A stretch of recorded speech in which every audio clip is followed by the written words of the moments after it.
đây riêng mau mày thì nói bằng phố đấy mà một mày thì hai tập chuyện tập trung đó đấy nè tập này chuyện đây á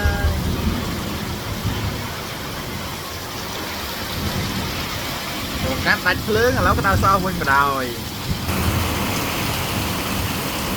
mày đi kì chả này đó ha mà chốt chôm hai